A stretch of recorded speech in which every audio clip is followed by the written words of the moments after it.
What's up, chess players? This game was such a roller coaster, you're gonna enjoy it so much. I have just blundered my entire queen in the opening, and then I have changed the entire position into a winning one from a completely lost after the opening, so that was incredible. And in the end, I just blundered my rook in one move, so you're gonna have so much fun with this game and at the same time learn so much.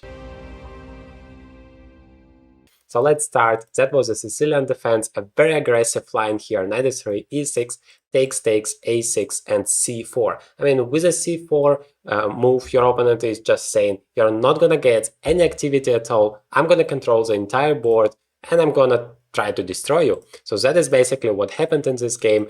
I have developed my pieces. I'm not gonna get into too much of theoretical details here because it's not the main point of this video. So bishop e7, black is trying to develop all of the pieces, and especially this bishop on b7. So that setup is well known as hedgehog because, well, you have all of those pawns controlling all of the squares. But at the same time, of course, I have nothing on the fifth rank here, so the position is pretty passive, but I try to put some pressure in the center. But something amazing happened here when my opponent played the move b4, and I have seen this position for the first time in my life because I'm just starting to play the Sicilian, so I'm not a big theoretical expert there. But from a tactical point of view, it felt like a mistake for me from the white side, because now I can play the move b5 and the knight on c3 is not protected, and I'm attacking the c4 pawn, and I mean, what are you supposed to do? And so I was calculating so long this variation takes, queen takes, and yeah, rook c1 or whatever my opponent could do. And in the end of the day, I was completely fine with that. So what I did is I played the move b5, and that is a mistake, and that is how the whole nightmare began for me in this game, because what I missed here is after c takes b, by the way, a brilliant move, but it wasn't difficult for my opponents to make because he just knew that that is the best move, and that is the worst situation you find yourself in when the position is incredibly tactical. And you are making that move, you are thinking, well, we are both humans, we are gonna play and let's see who is stronger. But it turns out that you are not playing against a human, you are playing against a fucking computer. And so that is horrible. Because queen takes c3, now queen e2, the only move that wins here, the move that I completely missed here, because it's not attacking immediately. But your queen has no way to escape. I mean, you can go back to c8, but then you lose so much. First of all, rook f to c1, the queen has to go away, and then b takes a, and the bishop has no moves to escape because c6 is covered. If you go to c8, then just knight to c6, and once again the queen has no moves to go. After queen c7 there is knight takes e7, and you're completely crushed here. So that variation doesn't work for me, and I know quite a lot of people who would just resign in such a position after queen 2, just out of desperation because the queen is not too safe, and what are you supposed to do? And imagine that this position I have turned out into a completely winning one, so you definitely need to take a look at what happened here. So I thought, if I can't save my queen, then at least I have to get as many pieces for it as possible. So I played the move e5. Rook to f to c1, the queen has no ways to escape, so I'm taking the knight on d4, I'm taking the rook, and I'm hoping to get, remember I have taken the knight in the very beginning as well, so I have here a rook and two pieces. From a material perspective, it's more or less fine, I mean, that's a lot of pieces, but the problem is I haven't finished my development. If at least in this position the move castles would be already made, that would be a completely different story. But the biggest problem, my king is still in the center, my rook is not participating in the game. So e5, my opponent is starting immediately to attack, and that is very, very scary. Having your king in the center, having no queen to protect it.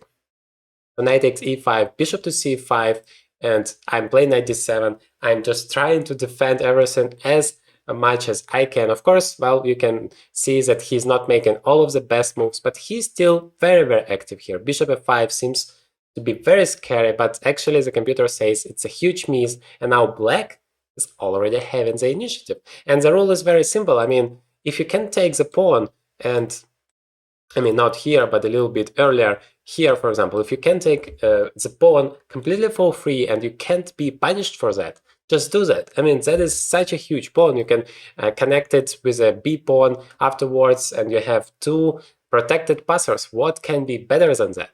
But instead, my opponent started to create some threats against my king, and it's not that simple. And after the exchange, I'm actually completely fine. So this position is better for black if you find the best move, which I failed to do, unfortunately.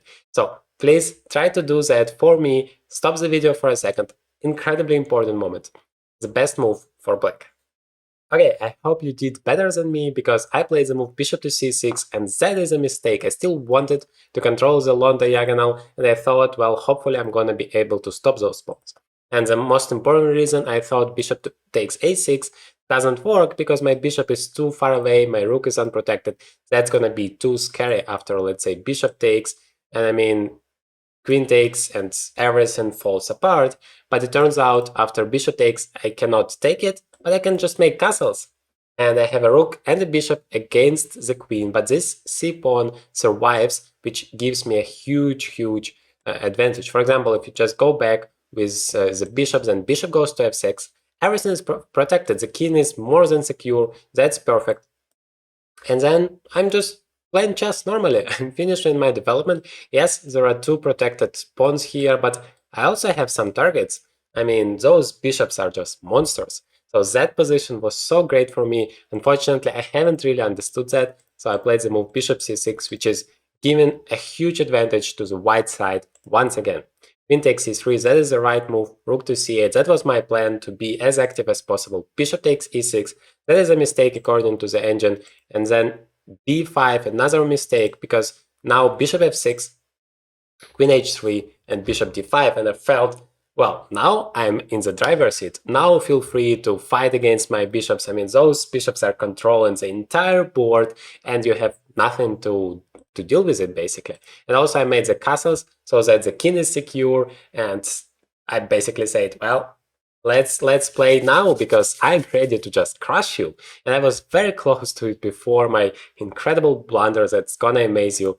So queen to e3, yeah, I felt immediately that queen h3 is kind of weird. He could have got to e3, being in the center, supporting the pawns, and attacking the pawn on e6. Instead, he went to h3, so now he has to lose his tempo. But here is a very important moment, and unfortunately I haven't found the best move to continue, which was rook to c3. With the tempo, not such a difficult move, but what is very difficult is how you continue afterwards. This amazing combination. By the way, my opponent saw it, and he said to me this variation after the game. I was extremely amazed by it, but I was in a time travel, and unfortunately I haven't found it. So rook d3, now feel free to pause the video and find the best move here. It's truly amazing. I mean, you're gonna like it. So the move is bishop to c4. I am 100% sure that should be a brilliant move here.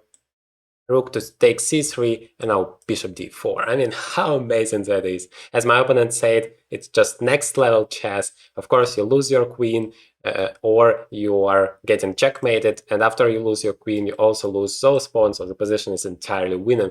That was the simplest win for me. And I saw the move rook to c3, but I thought, well, rook to d3, how am I supposed to continue? Rook c1 is not at my disposal, and bishop c4, I just didn't see it till the end.